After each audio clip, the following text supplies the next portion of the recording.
Bem-vindos ao canal Lu Cardio Eco.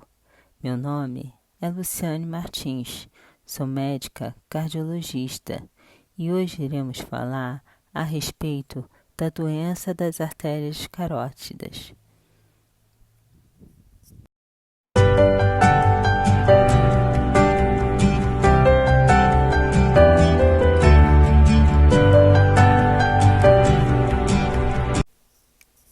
O que significa ter a carótida obstruída?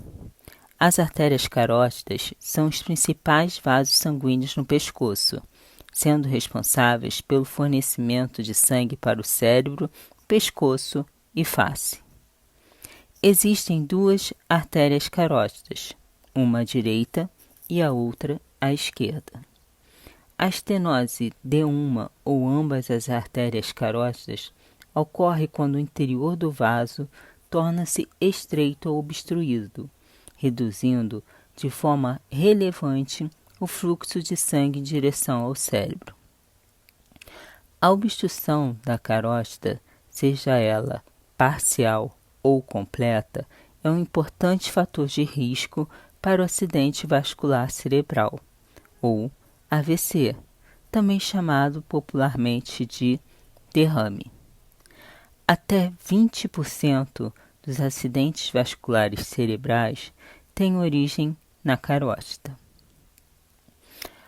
O grau de obstrução da carótida é habitualmente classificado de acordo com o percentual de obstrução do lúmen da artéria, ou seja, da parte interna da artéria, por onde efetivamente passa o fluxo sanguíneo, podendo ser leve, moderado ou grave.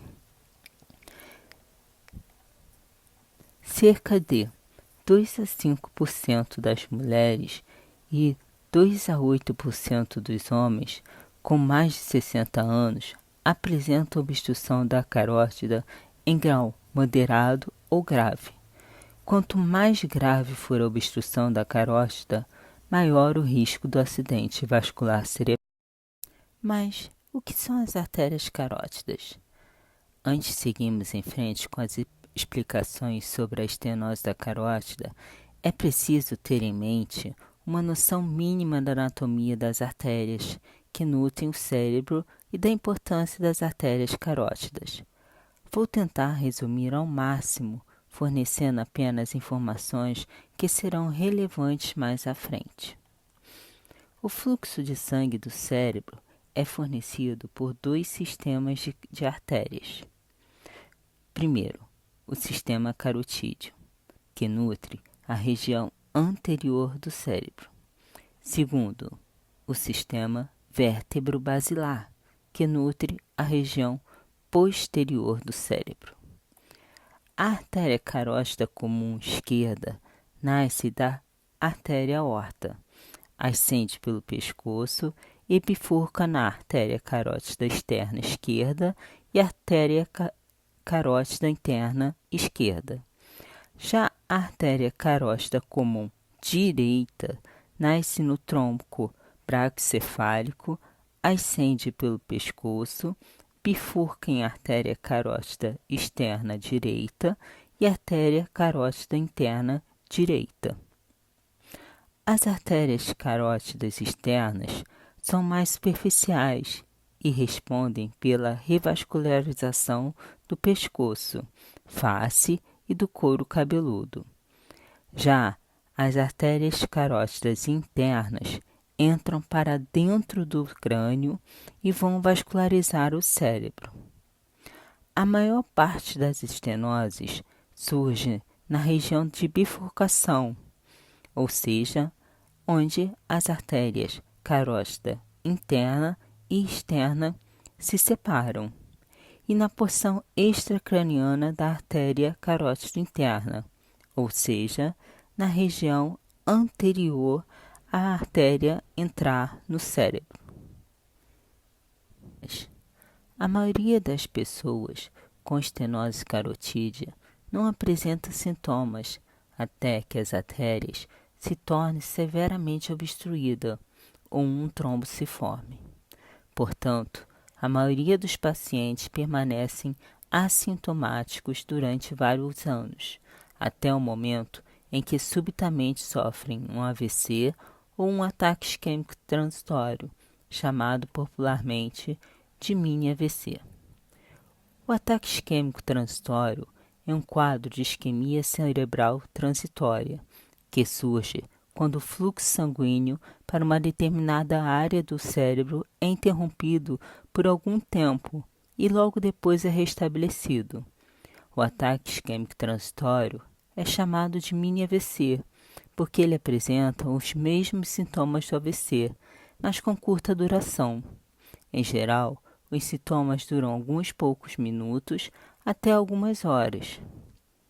Na maioria dos casos, o ataque isquêmico transitório é a primeira manifestação clínica da estenose de carótida.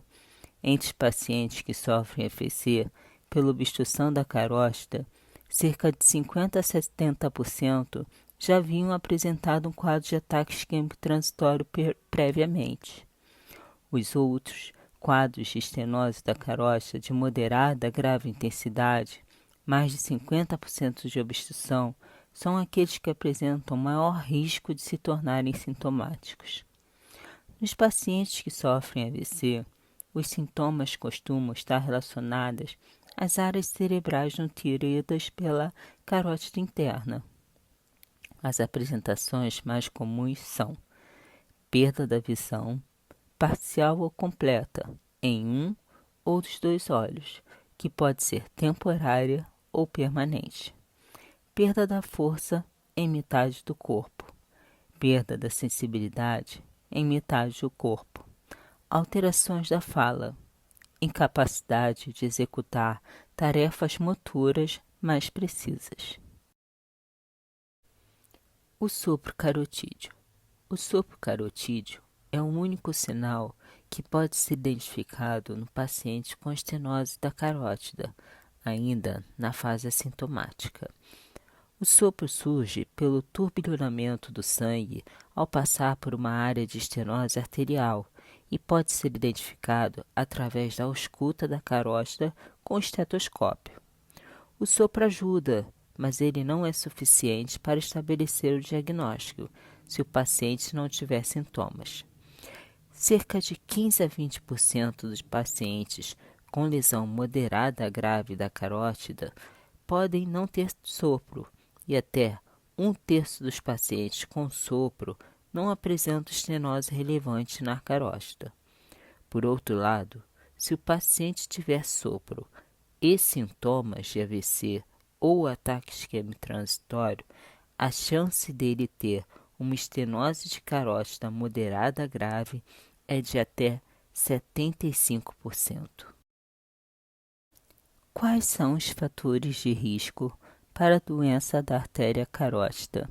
São os mesmos da aterosclerose e das doenças cardiovasculares, que são a idade avançada, o tabagismo, hipertensão arterial, colesterol alto, diabetes mellitus, obesidade, sedentarismo, apneia do sono e história familiar de doença cardiovascular. Como surge a obstrução? Assim como ocorre nas artérias coronárias do coração e obstrução das artérias carótidas, também é habitualmente provocada pela aterosclerose. A aterosclerose é uma doença degenerativa dos vasos sanguíneos, que resulta na formação de placas na parede das artérias.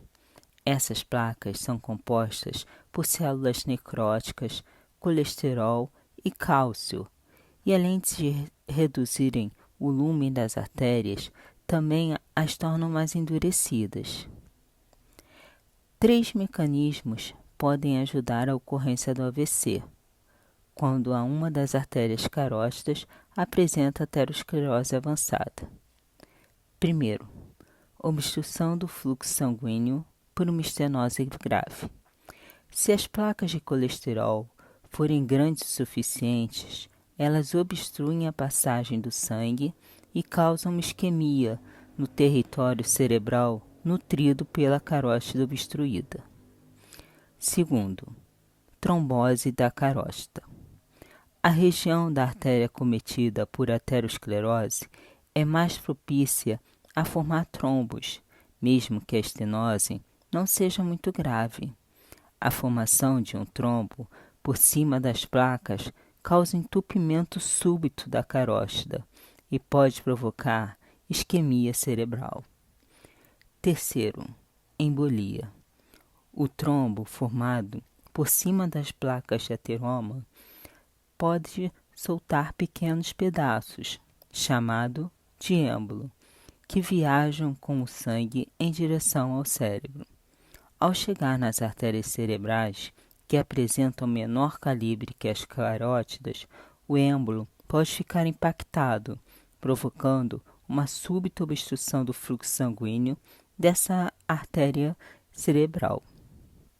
Dos três, a embolização é o mecanismo mais comum de formação de AVC nos pacientes com estenose da carótida.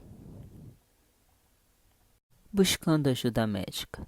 Procure um atendimento de emergência se você tiver quaisquer sinais ou sintomas de AVC. Marque uma consulta médica se você tem fatores de risco para estenose da carótida, mesmo se você não apresentar quaisquer sinais ou sintomas da doença. O médico pode recomendar um tratamento intenso desses fatores de risco para evitar um acidente vascular cerebral. Na consulta médica. Estar preparado para a consulta pode facilitar o diagnóstico e otimizar o tempo. Dessa forma, você já pode chegar à consulta com algumas informações. Primeiro, uma lista com todos os sintomas e há quanto tempo eles apareceram. Segundo, seu histórico médico, incluindo outras condições que o paciente tenha e medicamentos ou suplementos que ele tome com regularidade.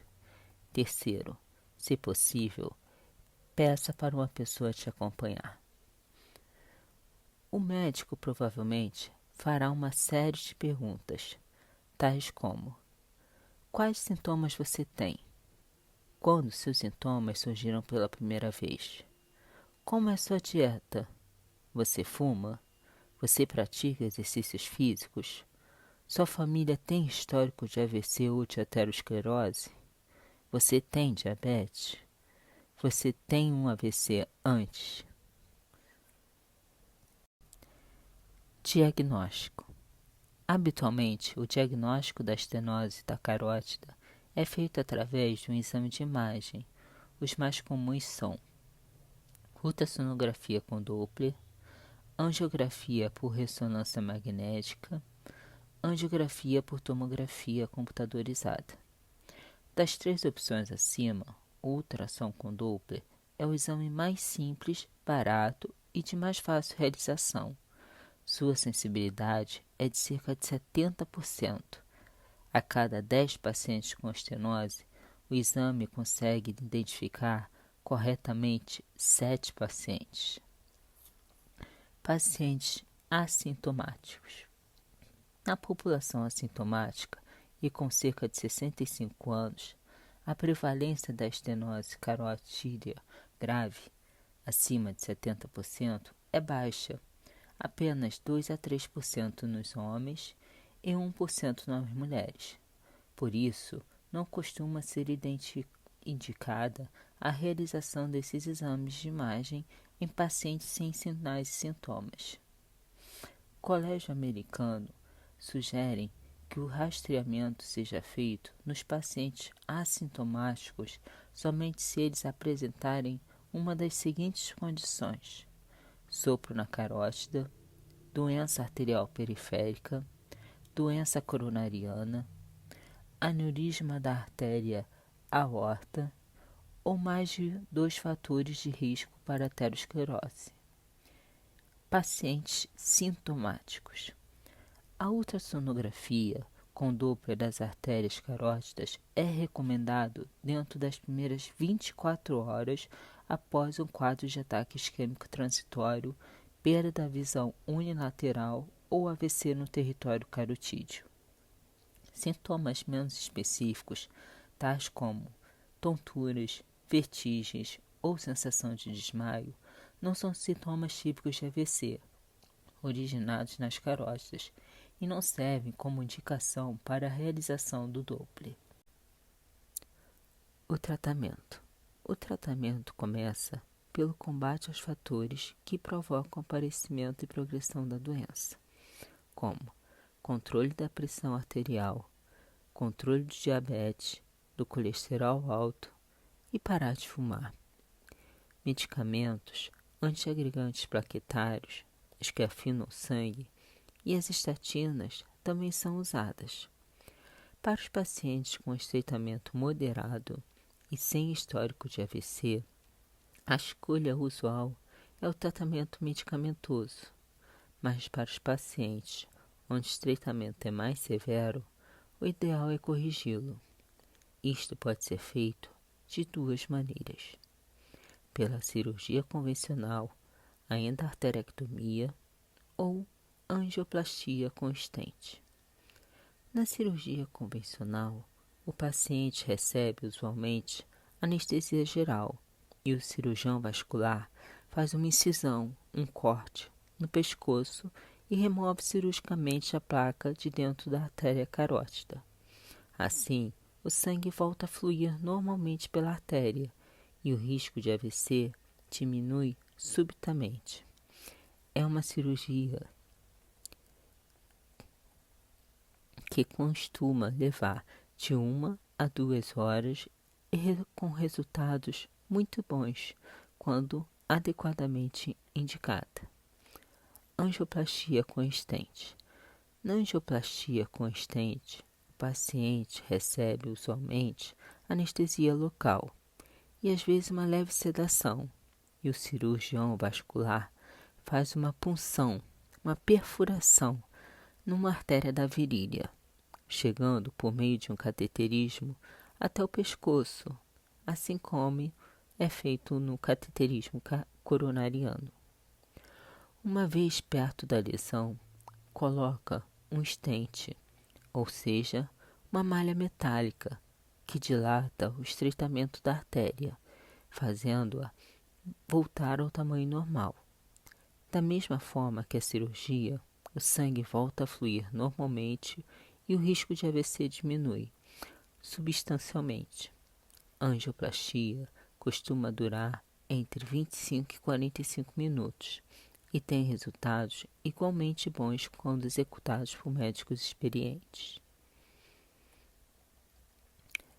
Como prevenir a doença da artéria carótida? Aqui entram as regras básicas para uma boa saúde: evitar vida sedentária e obesidade, fazer exercícios físicos regulares, visitar seu médico regularmente para check-ups periódicos, controle da pressão arterial e o diabetes quando presente, e não fumar. Naturalmente, cada indivíduo, ao desenvolver a doença carotídea aterosclerótica, carrega consigo características pessoais com inúmeras possibilidades de apresentação clínica, alterações anatômicas e diferentes doenças associadas. Logo, a decisão de qual e quais as adequadas modalidades técnicas de tratamento a serem adotadas após a avaliação de suas vantagens e desvantagens deve ser estabelecida pelo médico que assiste o paciente.